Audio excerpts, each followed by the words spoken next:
तो हेलो दोस्तों, स्वागत है आपका आपके अपने यूट्यूब चैनल आकाश अकेडमी में। तो हमारी ये सेकंड क्लास है इनकम टैक्स की। तो इनकम टैक्स में अभी तक हम लोग पढ़ चुके थे financial planning and tax management के थर्ड यूनिट में, क्योंकि 1 और 2 आपकी थ्योरी है। थर्ड से आपकी इनकम टैक्स चालू हो रही है, थर्ड यूनिट से। तो थर्ड फोर्थ फिफ्थ हम लोग इनकम टैक्स पढ़ेंगे। तो पिछली क्लास में, पहली क्लास थी हमारी, उसमें हम लोगों ने पढ़ा था, इंट्रोडक्शन पढ़ा था कि इनकम टैक्स क्या होता है। मैंने कहा था टैक्स क्या होता है, पहले तो any income any charge on person income called x tax, यानी कि वो कोई भी शुल्क जो पर्सन की आमदनी पे लगता है वो कर कहलाता है। ठीक है। हमने कहा कहा था पर्सन की बात जब यहाँ पे इनकम टैक्स में होती है तो पर्सन जो होते हैं हमारे, there are 7 kind of person. यहाँ 7 प्रकार के व्यक्ति होते हैं। पहला इंडिविजुअल, दूसरा company, third partnership firm, fourth HUF, fifth AOI BOA, sixth local area authority, seventh artificial judicial person. तो अब इसके बारे में हम लोग पढ़ चुके थे। बाकी आप लोग चाहें तो ये यूट्यूब है, क्योंकि यहाँ पे आप लोग कभी भी वो क्लास देख सकते हैं। तो आप लोग पिछली जाके क्लास 1 में जाके आप लोग को देख सकते हैं। बाकी टैक्स मैंने कहा था 2 तरह के टैक्स होते हैं। एक डायरेक्ट टैक्स होता है, वो कहलाता है इनकम टैक्स, जो प्रत्यक्ष कहलाता है, जिसपे आपको टैक्स देना पड़ता है। और बाकी कहलाता है इनडायरेक्ट टैक्स, जो कि जीएसटी है, जो आपकी अभी इसका पार्ट नहीं है। बाकी बात करते हैं इनकम की। इनकम की बात करी, इनकम हम लोग पढ़ेंगे। इसमें इनकम 5 प्रकार की होती है। There are 5 kind of income. पहली है आपकी इनकम फ्रॉम सैलरी, दूसरी income from from house property, तीसरी इनकम फ्रॉम पीजीईपी, फोर्थ है आपकी इनकम फ्रॉम कैपिटल गेन, और फिफ्थ है आपकी इनकम फ्रॉम अदर सोर्सेज। एक सैलरी में बताया था मैंने आपको, जहाँ पे एम्प्लॉयर एम्प्लॉय की रिलेशनशिप होती है। यहाँ पे एम्प्लॉयर कौन होता है, पेयर, एंड एम्प्लॉय कौन होता है, पेई। यहाँ पे जो एम्प्लॉयर होता है वो कौन होता है, हायर। और जो ये जो होता है हमारा एम्प्लॉय जो होता है वो हमारा होता है वर्कर, काम करने वाला। ठीक है। इनकम फ्रॉम प्रॉपर्टी में क्या हुआ, जहाँ रेंटल इनकम होती है वो रेंटल इनकम कहलाती है, मतलब जहाँ किराया आता है जहाँ से। पीजीपी क्या होता है आपका, profit and gain from business profession, मतलब बिजनेस करते हैं आप या प्रोफेशन में जो इनकम आती है वो इसमें आती है। कैपिटल गेन में क्या हुआ, जहाँ आपकी transfer of asset, transfer of long term asset, मतलब लॉन्ग टर्म, शॉर्ट टर्म हमने इसलिए नहीं ली क्योंकि जहाँ पे डेप्रिसिएशन लग जाती है वहां पे वो आपकी उसकी वैल्यू कम हो जाती है। जैसे आपके फोन हो गया, कार हो गया, मोटरसाइकिल हो गया, मशीनरी हो गई, कभी डेप्रिसिएशन लग जाती है, तो इसलिए उससे गेन नहीं होगा। तो लॉन्ग टर्म में हमने कहा जैसे लैंड हो गया, भूमि हो गया, बिल्डिंग हो गया, अब 2010 में खरीदी 10 लाख की, 14 में हो गई आपकी, 24 में हो गई आपकी, मान लीजिए 32 लाख की। तो 10 लाख 32 में 10 लाख माइनस कर दीजिए तो कितना हो गया, 12 लाख। 12 लाख का गेन हो गया। तो आपका यहाँ पे अभी आगे बताऊंगा अभी जो होगा आपका, तो यहाँ पे आएगा। बाकी अदर सोर्स की जितनी बाकी जो चारों में नहीं आती है, जो उसमें आती है वो कहलाएगी आपकी इनकम फ्रॉम अदर सोर्स। जैसे कि इलीगल इनकम इसमें आ जाती है, हाउस ट्रेडिंग मतलब घोड़ा रेस, वो भी इसमें। बैटिंग बैटिंग मतलब जुआ खेलना, जुआ भी इसमें आता है। कार्ड प्लेइंग, ताश खेलने की जो इनकम वो भी इसमें आएगी। डोनेशन दान वो भी इसमें आएगा। सब्सक्रिप्शन चंदा, चंदा मतलब जहां आपको दान मिलता है किसी उद्देश्य के पर्पज के लिए, तो वो कहलाता है सब्सक्रिप्शन चंदा, चंदा भी इसमें आएगा। Winning from game shows and lottery, वो भी सब इसमें आएगा। यानी कि केबीसी हो गया या फिर कोई गेम शो हो गया या लॉटरी हो गया, कुछ जीता, वो भी आपका इनकम फ्रॉम अदर सोर्सेस में आएगा। तो इसको रफ करते हैं। आज हम शुरू करते हैं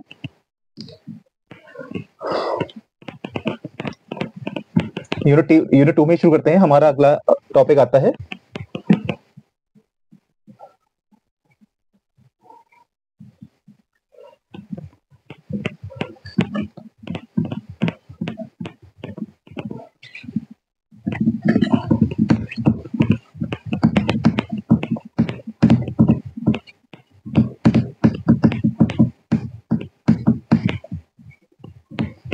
ठीक है। तो हमने कहा अगला टॉपिक हमारा आता है, ये है न्यू टॉपिक। थोड़ा मैं बड़ा लिख दे रहा हूँ, क्लास में कहा था कि बड़ा लिख दीजिए करिए। न्यू टॉपिक है आपका रेसिडेंशियल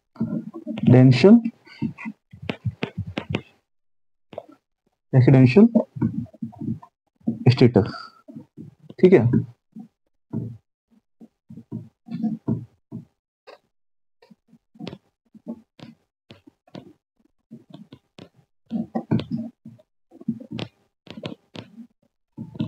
चलिए,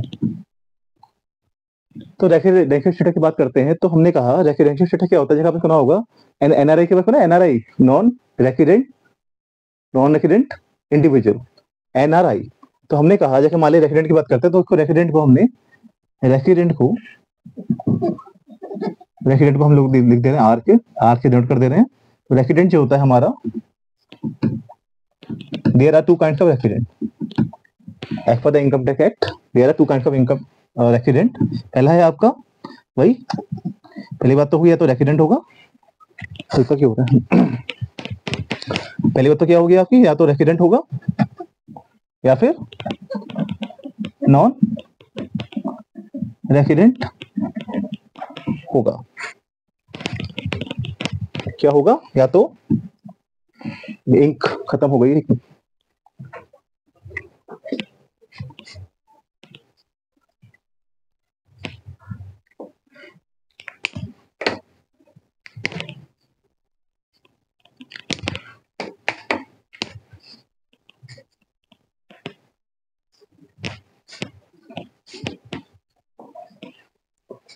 चलिए इंक आ गई है। तो हमने कहा या तो वो रेसिडेंट होगा या फिर वो नॉन रेसिडेंट होगा।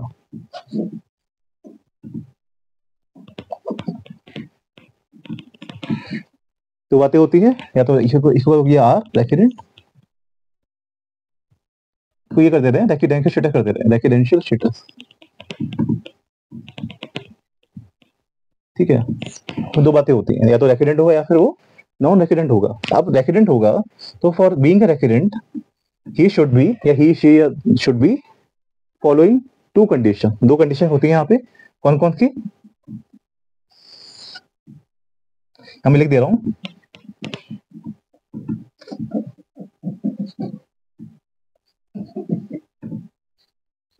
There are following two conditions. One should be followed. क्या लिखा है मैंने रेसिडेंट के लिए? क्या लिखा है? There are following two conditions. One should be followed. कि यहाँ पे दो कंडीशन होती हैं, जो किसी से कोई भी एक कंडीशन फुलफिल हो जाएगी तो वो कहलाएगा रेसिडेंट। तो पहली कंडीशन क्या है हमारी? पहली कंडीशन है an individual should be lived in India for at least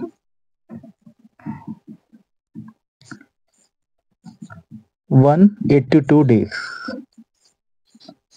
यानी कि N individual should be lived in India for at least 182 days, यानी कि जो इंडिविजुअल है वो भारत में कम से कम 182 दिन रहा या रही हो। ठीक है, अब हाँ एक और लिखते हैं, प्रीवियस ईयर, इन प्रीवियस ईयर। प्रीवियस मतलब यहाँ पे ऊपर लिख दो प्रीवियस ईयर, इन प्रीवियस ईयर। ठीक है, अब क्या हुआ? अब प्रीवियस ईयर में यहाँ लिख दे रहा हूँ, प्रीवियस ईयर क्या क्या होता है प्रीवियस ईयर? मैं यहाँ पे एक वो बना दे रहा हूँ,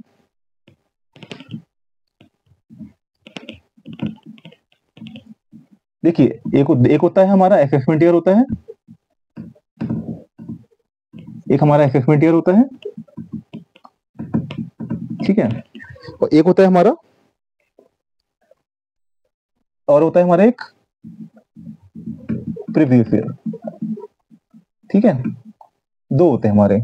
तो एक बात तो मान के चलो, जो इनकम टैक्स होती है, इनकम टैक्स में हमारा जो एक तो होता है कैलेंडर ईयर। आप तो इसे ये बात तो जानते होगे कि एक तो ये हो गया, जैसे असेसमेंट ईयर बात मत करता हूँ, मैं बात करता हूँ जैसे मान लो एक तो होता है हमारा कैलेंडर ईयर। कैलेंडर ईयर क्या होता है? 1 जनवरी से लेके 31 मार्च तक का। ठीक है, एक होता है हमारा financial year.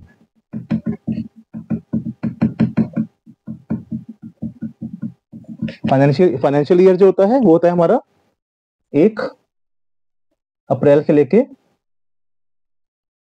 31, sorry calendar year था जो होता है हमारा वो है हमारा 31 दिसंबर तक का। सॉरी, और जो फाइनेंशियल ईयर हमारा वो है हमारे 1 अप्रैल से लेके 31 मार्च तक का। ठीक है, तो हमने कहा जो हमारा इनकम टैक्स होती है, इनकम टैक्स में हमारा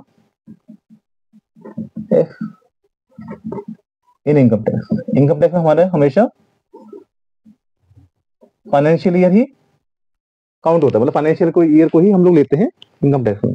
ठीक है, जो भी चीजें होंगी हमारी वो 1 अप्रैल से लेके 31 मार्च तक, मतलब 1 अप्रैल से स्टार्ट होंगी और 31 मार्च को खत्म होंगी। तो अब बात करते हैं, हाँ अब बात करते हैं असेसमेंट ईयर प्रीवियस ईयर क्या होता है। हमने कहा जैसे मान लीजिए अभी हमारा, अभी कौन चल रहा है हमारा, आज तारीख है हमारी 23 दिसंबर ना, 23 ही जहाँ तक है, 23, हाँ 23 है। तो अब हमारी 23 दिसंबर है, तो अब हमारा क्या चल रहा है, हमारा मान लीजिए 23 के इधर जाते हैं, तो ये हुआ हमारा 1 अप्रैल, यहाँ पे स्टार्ट हो रहा है 1 अप्रैल 2024। तो ये खत्म कब होगा, खत्म होगा हमारा ये 31 मार्च 2025 को। ठीक है, ये क्या है हमारा, ये करंट ईयर है। तो ये जो साल है हमारा, ये वाला, ये क्या है हमारा, ये है हमारा current year, current financial year, ऐसे कर लो, करंट फाइनेंशियल ईयर। ठीक है, ये तो करंट फाइनेंशियल ईयर हुआ।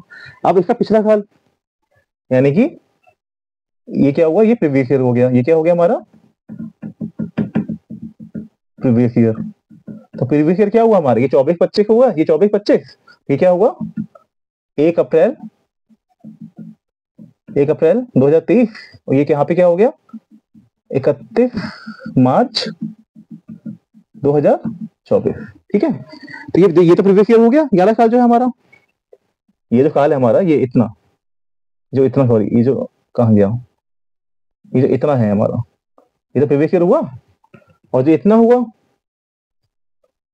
यहां से, ये जो इतना हुआ, अब ये देखो इस साल की जो इनकम हुई, इस साल जो इनकम अर्न करी है, कि जांच कहाँ पे होगी, तो असेसमेंट कहाँ पर होगा, यहाँ पे तो होगा। इस साल क्या होगा इनकम अर्न, ये जो साल है हमारा, यहाँ पे क्या है हमारी इनकम अर्न, इस साल इनकम कमाई है हमने, और इस साल कमाई हुई इनकम की जांच कहाँ पे होगी, अगले साल, इस साल। तो ये क्या हुआ हमारा असेसमेंट, ये क्या हुआ हमारा असेसमेंट। तो इस साल जांच होगी तो कहलाएगा ये असेसमेंट ईयर। ठीक है, तो इसलिए क्या हुआ हमारा, ये क्या कहलाया, ये प्रीवियस ईयर कहलाया, ये क्या कहलाया प्रीवियस ईयर, ये क्या कहलाया असेसमेंट ईयर। क्लियर हुआ, यानी कि असेसमेंट ईयर क्या होता है, अगर हम डेफिनेशन में कहें तो आप लिख सकते हो, यहाँ पे लिखवा दे रहा हूँ, असेसमेंट ईयर की आप डेफिनेशन यहाँ लिख सकते हो। असेसमेंट ईयर क्या होता है, assessment year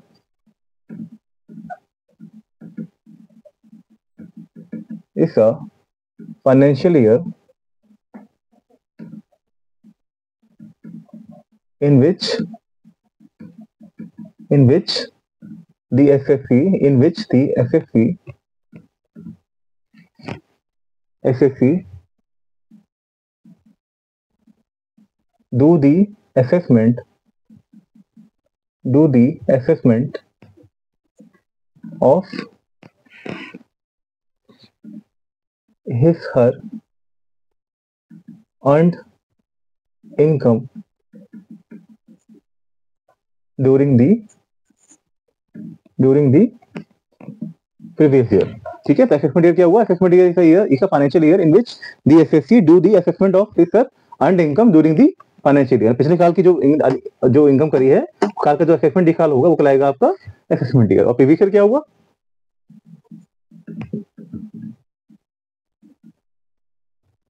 previous year is a financial year in which SSC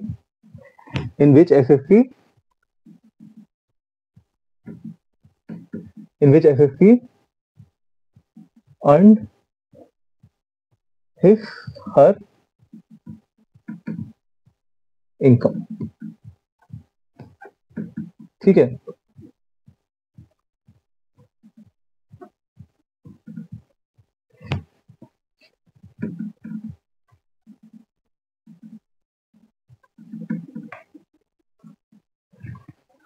clear हुआ है। तो ये हो गया, यहाँ पे ये साल अर्निंग करी है और ये साल आपका असेसमेंट ईयर हो गया। तो आपके मान के चलो, अगर मान लो ये असेसमेंट ईयर, अगर मान लो आपका असेसमेंट ईयर है आपका 24-25, ठीक है, तो आपका प्रीवियस ईयर क्या होगा 23 24।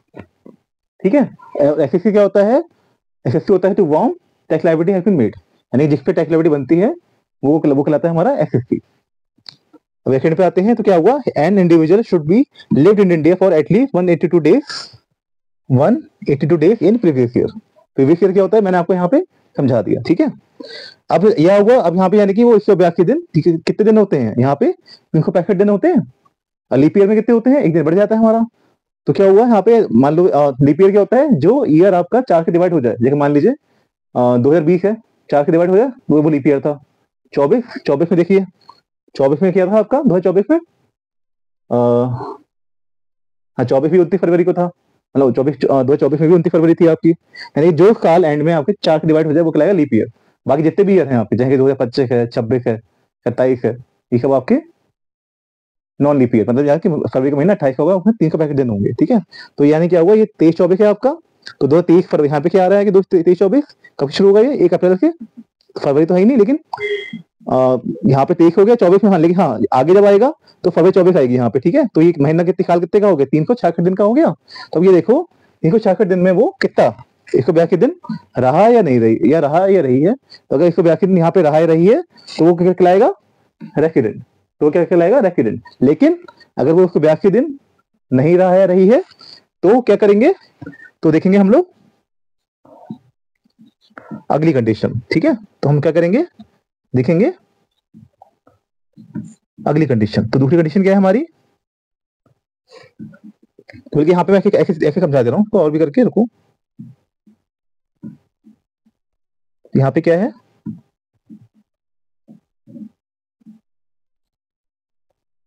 ये देखो। ठीक है। तो ये तो हो गया हमारा असेसमेंट ईयर। ठीक है ना। असेसमेंट ईयर हो गया। कौन सा है हमारा असेसमेंट ईयर? 24-25 है ना। तो इसका प्रीवियस ईयर क्या हुआ? तो इसका प्रीवियस ईयर हुआ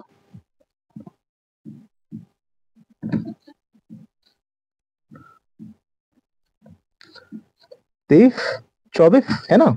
तो ये देखना है हमको कि वो यहाँ पे, मतलब यहाँ के लेके कहाँ तक? यहाँ तक।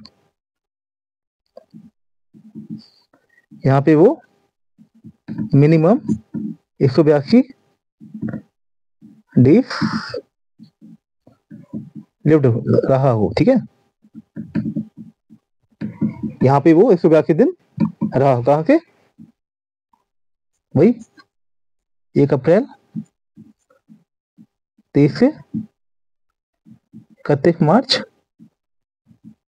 24। ठीक है। ये हो गया। अगला क्या है हमारा? अगली कंडीशन है हमारी, अगर मान लो यहाँ पे हो रहा है तो ठीक है, तो हम यहाँ पे ही खत्म हो गए तो रेसिडेंट है।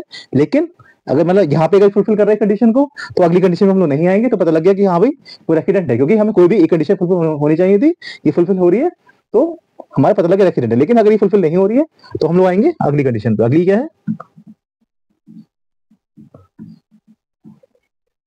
तो और अगली देखेंगे।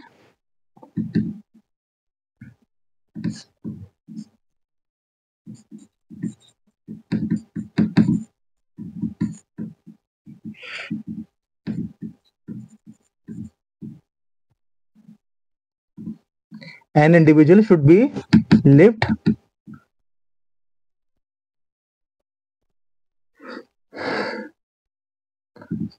in India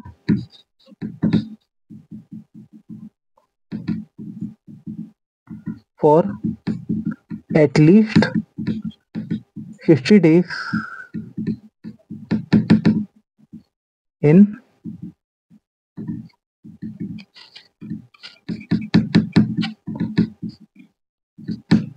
previous year। क्या लिखा है? at least 60 days in previous year and minimum 365 days in relevant past 4 years। क्या लिखा है मैंने? दोबारा बोल दे रहा हूँ। An individual should be lived in India for at least 60 days in previous year and minimum 365 days 365 days in relevant past 4 years। ठीक है, इसको थोड़ा डायग्राम में समझाऊं तो क्या होगा, ये बात ये कह रहे हैं, मैं यहाँ पे आके समझा रहा हूँ इसको। ये कह रहे हैं, ठीक है, मान लीजिए ये है आपका प्रीवियस ईयर, ठीक है, सॉरी ये है आपका असेसमेंट ईयर। असेसमेंट ईयर क्या है हमारा, मान लीजिए 24-25, ये है हमारा असेसमेंट ईयर। ठीक है, तो प्रीवियस ईयर क्या हुआ हमारा, पहले वाला 2023-24, ये क्या हो गया हमारा प्रीवियस ईयर। तो यहाँ पे तो वो मिनिमम 60 डेज, मतलब यहां से यहां तक, यहां तो 60 डेज लिव्ड रहा हो, 60 दिन रहा हो मिनिमम। ठीक है,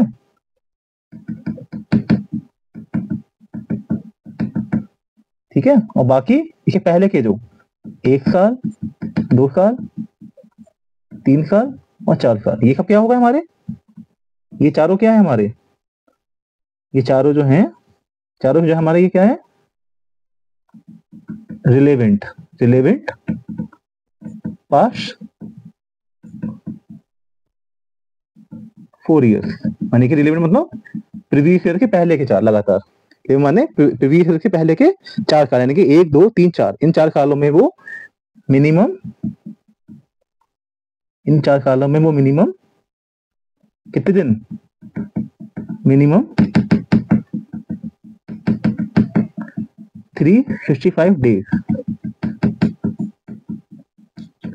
lived in India, lived in India।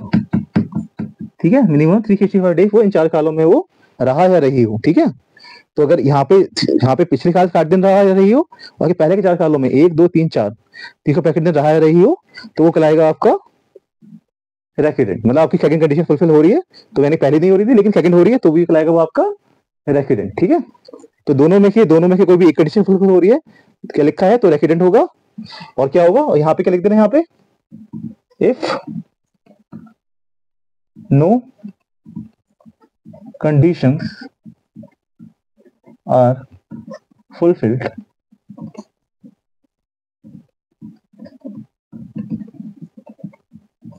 Of being resident, ये क्या लिखा है, अगर रेसिडेंट होने की no condition are fulfilled of being resident, अगर रेसिडेंट होने की कोई भी कंडीशन फुलफिल नहीं हो रही है, देन नॉन रेसिडेंट। तो क्या कहलाएगा, नॉन रेसिडेंट। ठीक है, दोबारा से बोल दे रहा हूं, रेसिडेंट होने के लिए क्या चाहिए हमको, 2 कंडीशन फुलफिल होनी चाहिए। कौन कौन सी, an individual should be lived in India for at least 182 days in previous year. ठीक है, प्रीवियस ईयर क्या होता है, मैंने बताया था, यहाँ पे लिखा है मैंने आपको, previous year is a financial year in which SSC earned his her income. Previous year जो पिछला साल, वो एक वित्तीय वर्ष होता है जिसमें एसएससी मतलब जिसपे टैक्स लायबिलिटी बनी है, वो व्यक्ति अपनी आमदनी को कमाता है। ठीक है, मैंने आपको यहाँ लिखा भी था, लेकिन मान लीजिए अभी असेसमेंट ईयर अभी चल रही है हमारे 24-25 चल रहा है हमारा, 1 अप्रैल 24 से लेके 31-25 तक। तो असेसमेंट ईयर यानी जिसका जांच होती है कि पहले का साल क्या है, प्रीवियस ईयर, यानी कि 24-25 का पिछला साल क्या हुआ, 23-24, ये हो गया। तो हमने क्या कहा, पिछला साल जिसमें इनकम आनी हुई है, और अगला साल, इसका अगला साल कौन सा, असेसमेंट ईयर जिसमें इनकम की जांच होगी, तो जिसका जांच होगी वो कहलाएगा असेसमेंट ईयर। तो प्रीवियस ईयर के अगला साल क्या होता है, असेसमेंट ईयर जिसमें जांच होती है। तो ये क्या हो गया, तो ये इसलिए क्या हो गया, असेसमेंट ईयर को क्या बोल सकते हैं, असेसमेंट ईयर इसका financial year in which the assessee do the assessment of his sir earned income during the previous year, यानी जिस साल जो एसएससी होता है वो अपनी जांच करता है, जांच करवाता है, सॉरी मतलब, तो वो क्या कहलाता है आपका असेसमेंट ईयर। क्लियर हुआ आप लोगों का, अगला देखो। तो ये हो गया आपका।